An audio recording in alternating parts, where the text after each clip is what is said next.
Hoy nos metemos de lleno en un tema fascinante, la creación de prompts para agentes de inteligencia artificial. La verdad es que se siente un poco como intentar programar en 1995, ¿no? O incluso, como aprender a gestionar a una persona nueva en el equipo. Totalmente. Las herramientas están cambiando súper rápido. Es territorio nuevo. Y al final, la clave es cómo le pides las cosas. Cómo comunicas lo justo y necesario para que la IA, tome buenas decisiones. Exacto. Y hoy vamos a explorar justo eso, las técnicas avanzadas de prompting. En concreto, una cosa llamada metaprompting, que ya están usando las empresas de IA más punteras. Sí, nos hemos basado en la experiencia de más de una docena de estas empresas, en sus consejos prácticos, y vamos a usar como guía algunos extractos de un documento que se llama State of the Art Prompting for AI Agents. Perfecto. El objetivo entonces es desentrañar cómo se construyen estos prompts, que a veces son complejísimos, cómo se estructuran, cómo se refinan, para que los agentes de IA funcionen como deben. Sacar las ideas clave de todo esto. Pues venga, empecemos con un caso práctico que ayuda mucho a entenderlo. ParaHelp es una empresa que da soporte al cliente usando IA para compañías como Perplexity, Replit, Bolt, o sea, empresas tecnológicas importantes. Ah, o sea que si contacto con el soporte de Perplexity, por ejemplo, estoy hablando con una IA de ParaHelp. Es muy posible, sí. Ellos gestionan esa interacción. Y lo interesante, y bastante generoso por su parte, es que compartieron su prompt principal. Vaya, eso sí que es raro, porque estos prompts son como la fórmula secreta, ¿no? Propiedad intelectual pura y dura. Exacto. Son activos valiosísimos. Así que tener acceso a uno real es una oportunidad genial para ver cómo funcionan por dentro. ¿Y cómo es ese prompt? ¿Qué pinta tiene? Pues es largo. Unas 6 páginas. Muy detallado. Empieza por lo básico pero fundamental. Definir el rol del LLM. Le dice, literalmente, eres un gestor de un agente de servicio al cliente. Fijar el rol es el primer paso. Eso es. Y luego le define la tarea principal. Aprobar o rechazar una llamada a una herramienta externa. O sea, su trabajo es como de director de orquesta para otros sistemas. Vale, no ejecuta todo él mismo, sino que decide si otra pieza debe actuar. Justo. Y para eso le da un plan paso a paso muy estructurado. Paso 1, haz esto. Paso 2, comprueba aquello. Paso 3, así hasta 5 pasos. Muy metódico. Suena casi a procedimiento operativo estándar, pero para una IA. Sí, totalmente. Y también incluye lo que llaman barreras de seguridad. O sea, le dice explícitamente qué cosas no debe hacer. Por ejemplo, no llames a este tipo de herramientas bajo ninguna circunstancia. Límites claros. ¿Y la salida cómo se la pide? Porque eso tendrá que entenderlo otra máquina, supongo. Claro, ese es otro punto clave. Define una estructura de salida muy específica. Normalmente un formato tipo JSON con campos claros como decisión aceptar o decisión rechazar. Es casi como definir una API para que otros sistemas puedan consumir la respuesta de forma programática. Como Markdown o incluso etiquetas XML dentro del propio prompt. ¿Eso funciona de verdad? Pues parece que sí. La experiencia de muchas empresas es que ayuda al LLM a entender mejor la estructura que se espera. Probablemente porque muchos modelos se han entrenado con cantidades ingentes de texto de Internet, donde estos formatos son comunes. Tiene sentido. Es como hablarle en un idioma que ya conoce estructuralmente. Exacto. Y además, el prompt de ParaHelp incluye una sección sobre cómo planificar las acciones, cómo crear los pasos, e incluso un ejemplo de alto nivel. Darle ejemplos concretos de cómo razonar dentro del propio prompt parece ser vital. Los ejemplos siempre ayudan, ¿no? Para que no solo sepa las reglas, sino cómo aplicarlas. Son fundamentales. Aunque, ojo, la versión pública de este prompt de ParaHelp quizá no tenga ejemplos súper detallados para cada caso específico de cliente. Esos ejemplos más concretos suelen venir en una capa posterior, ya personalizada. Claro, porque imagino que la forma en que Perplexity quiere que se gestione una búsqueda de información, lo que llaman RAG, será distinta a cómo lo quiere Bolt, por ejemplo. Justo. Y eso nos lleva a una idea importante, la jerarquía de prompts. No es solo un bloque de texto gigante y ya está. Es más bien una arquitectura. Una jerarquía. ¿Cómo funciona eso? Pues lo que se está viendo es una estructura como en 3 niveles más o menos. Primero está el prompt de sistema. Este es el gordo, el que define la lógica general, como la API de alto nivel. El ejemplo de ParaHelp sería este tipo de prompt. Y es, digamos, independiente del cliente final. Vale, la base común para todos. Eso es. Luego viene el prompt de desarrollador. Aquí es donde se añade el contexto específico de cada cliente. Aquí es donde le dirías, para Perplexity, si pasa esto con RAG, haz A. Pero para Bolt, si pasa lo mismo, haz B. Este prompt instancia la API general con las reglas de negocio concretas. Entiendo. Esta es la parte que no suelen compartir, ¿verdad? La que tiene la salsa de cada cliente. Exacto. Esa es la que guardan con más celo. Y finalmente estaría el prompt de usuario, que es la entrada directa del usuario final. Por ejemplo, si usas Replit y le pides, genérame una web con estas características.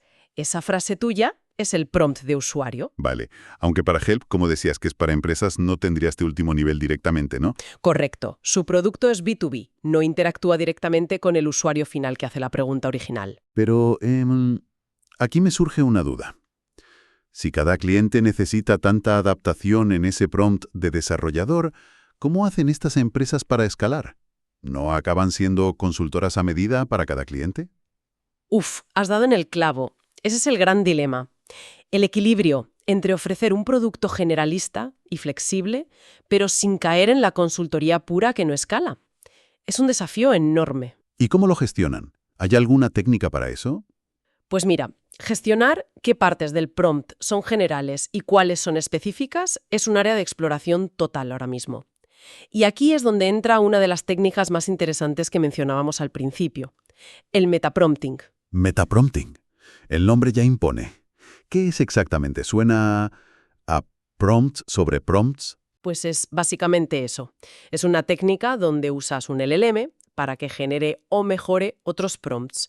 O sea, un prompt que de alguna manera se optimiza a sí mismo o genera versiones de sí mismo, dinámicamente. Vaya, ¿puedes dar un ejemplo? Claro. Imagina que tienes un prompt que clasifica emails. Podrías usar metaprompting para que, basándose en los emails que ha clasificado bien o mal, genere automáticamente versiones de ese prompt más especializadas y eficientes para diferentes tipos de email. O sea que si un prompt falla mucho con un tipo de tarea, en vez de que un ingeniero lo reescriba a mano, podrías darle esos fallos al propio LLM y decirle, oye, arréglate. Justo. Esa es una de las aplicaciones más potentes. Le pasas ejemplos donde ha fallado y le pides que sugiera mejoras al prompt original. En lugar de iterar tú manualmente, dejas que la IA te ayude a mejorar sus propias instrucciones. Suena muy potente, la verdad. Ahorra mucho trabajo de ingeniero, imagino. Y no solo eso, puede descubrir patrones o mejoras que a un humano se le escaparían. Empresas como Truppier, que se dedican a ayudar a depurar estos sistemas de IA complejos con varias etapas, están trabajando mucho en esto. Y también en el prompt chaining, que es encadenar varios prompts para tareas complejas. Y funciona también para tareas realmente difíciles. Mencionaste antes a Jasperry, que detecta errores de código muy sutiles, como las consultas N+1. Eso es algo que hasta a los LLMs más listos se les puede pasar. Sí, para esos casos súper complejos, la técnica es darle al metaprompt ejemplos de esos errores difíciles, los que solo un programador muy senior pillaría. El metaprompt analiza esos casos límite y aprende a identificar el patrón subyacente para mejorar el prompt original. Es un poco como el desarrollo guiado por pruebas, ¿no? El TDD del software de toda la vida. Usas los casos difíciles para forzar que el sistema mejore. Es una analogía muy buena, sí. Utilizas los ejemplos más puñeteros para refinar la lógica del prompt. Vale, muy interesante el metaprompting. Pero volviendo a los problemas del día a día. Las alucinaciones. Que los modelos se inventen cosas sigue pasando, ¿verdad? Sigue pasando, sí. Aunque a veces, como descubrió la gente de Truppier, la razón no es la que pensamos. ¿Ah, sí? ¿Cuál es? Pues vieron que, en ocasiones, el modelo no se inventa la información porque no la sepa, sino para cumplir con el formato de salida que le has pedido. ¡Ostras! ¿En serio? Prefiere inventarse un dato falso que encaje en el JSON que le has pedido, antes que decir, no lo sé, o dar un error. Su instinto puede ser rellenar los huecos como sea para cumplir el contrato formal del prompt. Vaya, eso es. Contraintuitivo total. ¿Y cómo se arregla eso? ¿Basta con decirle no inventes? Ojalá fuera tan fácil. Se necesitan estrategias más explícitas. Una, la que propone Truppier, es darle una vía de escape oficial dentro del propio formato de salida. Una vía de escape. Sí, incluir en la estructura JSON esperada una opción clara para que el modelo pueda decir de forma estructurada, mira, no tengo información suficiente para responder a esto. Darle permiso explícito para decir no sé, pero dentro del formato esperado. Ah, vale, entiendo. No dejarle sin opciones, sino darle una opción válida para cuando no tiene la respuesta. Oye, creo que algo parecido hacían internamente en JCombinator, ¿puede ser? Sí, es otra solución muy inteligente.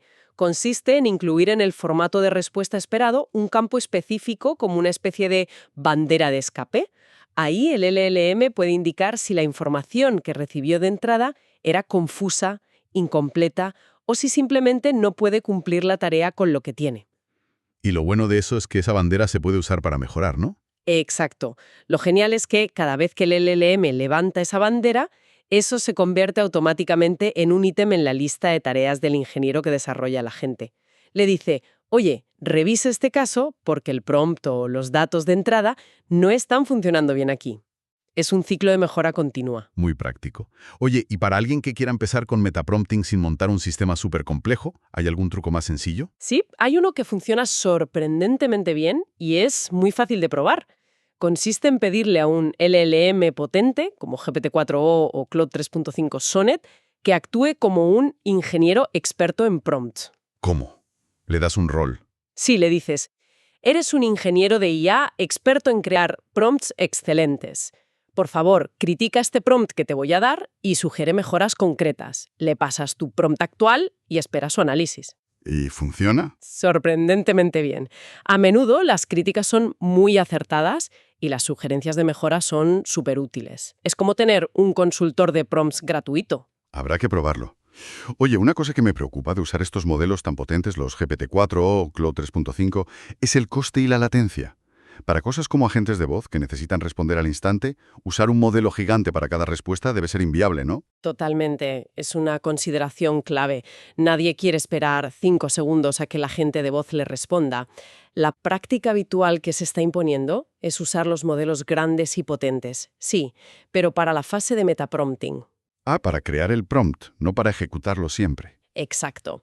Usas la inteligencia de un GPT-4o o un Claude 3.5 para generar el prompt más optimizado posible, pero luego ese prompt súper afinado lo ejecutas en producción usando modelos mucho más pequeños, rápidos y baratos. ¿Cómo cuáles? Pues como Phi 3 Mini de Microsoft, Mistral Nano, Llama 3.18b, hay un montón de modelos más ligeros que son muy capaces si les das un buen prompt. Entiendo. Sacrificas un poco la inteligencia bruta del modelo grande en tiempo de ejecución, pero lo compensas con un prompt mucho mejor diseñado, ¿no? Y así consigues el equilibrio entre rendimiento, coste y sobre todo baja latencia. Justo esa es la idea. Es crucial para agentes de voz, pero también para muchas otras aplicaciones interactivas. Y en la depuración, si tienes un prompt complejo y algo no funciona, ¿cómo sabes qué parte está fallando? Debe ser un dolor de cabeza. Lo es, lo es. Pero aquí también están apareciendo herramientas. Una muy interesante son los pasos de razonamiento, que algunos modelos, como Gemini 1.5 Pro, empiezan a ofrecer a través de su API. ¿Pasos de razonamiento? ¿Te dice cómo ha llegado a la respuesta? Básicamente, sí. Te da una traza de su proceso de pensamiento interno. Es como si el modelo pensara en voz alta. Y eso es oro puro para depurar. Puedes ver dónde se ha desviado, qué información ha considerado, por qué ha tomado una decisión concreta. Vaya, eso sí que cambia las reglas del juego para entender qué pasa dentro de la caja negra. Totalmente. E incluso sin acceso a la API, a veces puedes usar la interfaz de chat normal, como la de Gemini.google. Como si fuera una especie de REPL, ¿sabes? Un bucle de leer, evaluar e imprimir. Un REPL para prompts. Sí. Pruebas un prompt, miras la salida.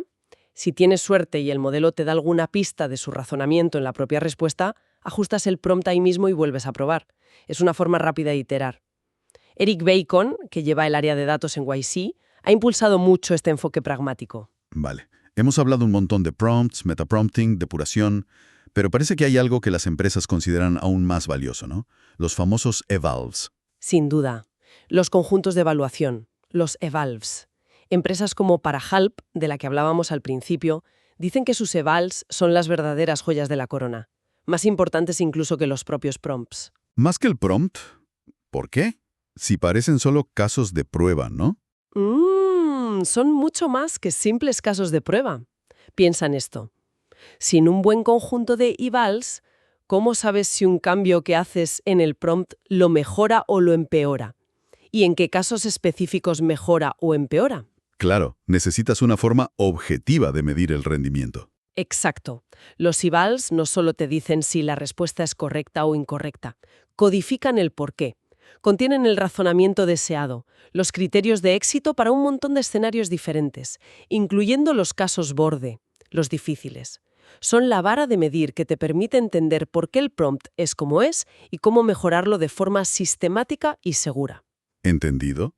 Pero entonces conseguir esos evals no debe ser nada fácil. ¿No es algo que te puedas descargar de Internet? Aquí es donde entra el trabajo duro de verdad. Requiere una inmersión profunda, casi etnográfica, en el flujo de trabajo real del usuario final. Etnográfica. ¿Te refieres a observar a la gente trabajar? Literalmente.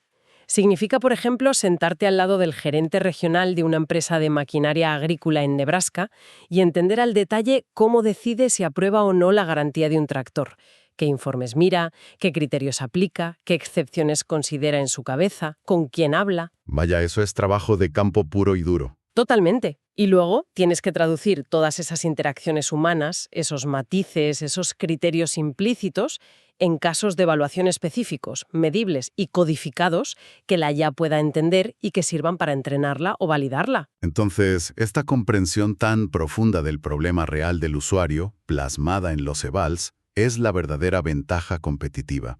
El foso defensivo, el moat, que dicen los americanos, no es solo ser un envoltorio bonito de una API de OpenAI o Google. Ahí está la madre del cordero. Ahí es donde, como dicen ellos, la goma toca el asfalto. Ese conocimiento íntimo del usuario y su contexto, formalizado en evals robustos, es lo que diferencia a las empresas de IA que aportan valor real de las que son solo una capa fina de tecnología. Y esto conecta directamente con un modelo organizativo que mencionaste antes por encima y que parece clave, el del ingeniero desplegado avanzado, el FDE. Exacto. La necesidad de crear buenos evals está íntimamente ligada a este concepto del FDE, un modelo que, por cierto, popularizó mucho Palantir hace años. Sí, recuerdo la historia de Palantir. Su idea era que la tecnología más avanzada no llegaba a las grandes organizaciones, ¿no? Donde estaban los problemas de datos más gordos. Esa era su tesis. Veían que en las grandes corporaciones, en las agencias gubernamentales, había problemas de billones de dólares relacionados con cantidades masivas de datos, lo que entonces llamaban data mining. Pero las herramientas y la experiencia en computación avanzada no llegaban hasta allí. Y la solución fue enviar a los ingenieros directamente al frente. Justo. Enviar a sus mejores ingenieros, ojo, ingenieros no comerciales, directamente al entorno del cliente. Podía ser un agente del FBI investigando terrorismo, un analista financiero, un gestor de logística. ¿Y qué hacían allí? ¿Instalar software? Mucho más que eso. Observaban los flujos de trabajo reales, que a menudo eran un caos de documentos de Word, hojas de Excel gigantescas, sistemas antiguos que no hablaban entre sí. Entendían las necesidades profundas, los puntos de dolor reales. Y entonces construían soluciones a medida. Construían soluciones rápidas usando la plataforma de Palantir. El objetivo era convertir esos procesos manuales y complejos en algo intuitivo y potente. Hacer que tareas súper complicadas parecieran casi tan fáciles como usar Instagram. Y la clave era la velocidad. Construir confianza demostrando valor tangible en días o semanas, no en meses o años como los ciclos de venta tradicionales. Claro, el feedback era inmediato, la iteración rapidísima. Eso marca la diferencia. Totalmente. Y lo más interesante es que si miras las habilidades que necesitaba un buen FDE de Palantir en aquella época, son prácticamente las mismas que necesita hoy un fundador de una startup tecnológica de IA que quiera triunfar. Ah, sí. ¿En qué sentido? ¿Qué habilidades son esas? Pues mira, necesitan ser técnicamente muy sólidos, por supuesto. Poder construir cosas rápido. Pero eso no es suficiente. Tienen que ser tremendamente empáticos. Tienen que ser buenos diseñadores de producto, capaces de entender la usabilidad. y casi antropólogos. ¿Antropólogos? Sí, en el sentido de ser capaces de observar y entender hasta el último detalle del trabajo diario de sus usuarios, ya sea ese agente del FBI o el gerente de ventas de tractores de Nebraska. Tienen que obsesionarse con el flujo de trabajo real, con los matices. Entiendo. Así que, en las startups de IA de hoy, los propios fundadores tienen que ser los primeros FDEs. No el que ellos creen que tienen, Y luego volver a la oficina y y luego ponerse las pilas, implementar un cambio rápido en el prompt, en el agente, en la interfaz, y volver al día siguiente, o muy pocos días después, con una demo que ataque directamente el problema que discutieron. Es un ciclo de feedback ultra rápido. Y tenemos ejemplos de que esto funciona, ¿verdad? Mencionaste a GigaML. Sí, GigaML hace soporte por voz con IA. Son dos fundadores, ambos ingenieros, que actúan totalmente como FDEs. Consiguieron un contrato enorme con Cepto, una empresa de entrega rápida en la India, precisamente gracias a unas demos impresionantes. ¿Qué tenían de especial esas demos? Pues que mostraron innovaciones muy específicas en RAG, recuperación aumentada por generación, esa técnica para que el modelo use información externa, que mejoraban drásticamente la precisión y la latencia de las respuestas del agente de voz. Demostraron que entendían el problema a fondo y tenían una solución técnica superior. ¿Y después de firmar se quedan en la oficina? ¿Qué va? Van in situ a las operaciones del cliente para seguir ajustando y refinando la solución codo con los usuarios. Es el modelo FDE puro. Y mencionaste otro caso, Happy Robot, en logística. Mismo patrón. Agentes de voz para el sector logístico, que es súper complejo, pues han cerrado contratos de 7 cifras con los 3 principales brokers logísticos del mundo. ¿Cómo? Hablando directamente con los CEOs, entendiendo sus problemas y volviendo rapidísimo con prototipos funcionales que les dejaban impresionados. Parece claro entonces que esta combinación de la potencia de la IA actual y este modelo FDE de iteración súper rápida es una fórmula ganadora ahora mismo. Totalmente.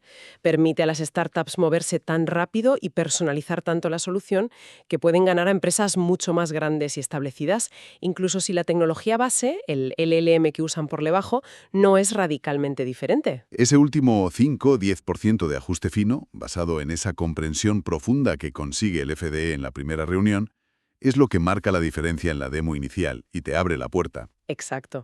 Demostrar que entiendes el problema del cliente mejor que nadie y que puedes empezar a solucionarlo ya es un argumento de venta potentísimo. Hablando de herramientas y de cómo se comportan, y cómo eso influye en construir estas soluciones.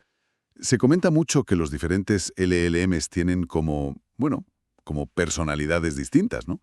Que no son simplemente intercambiables. Uf, sí, eso es algo que cualquiera que trabaje con ellos a diario nota enseguida.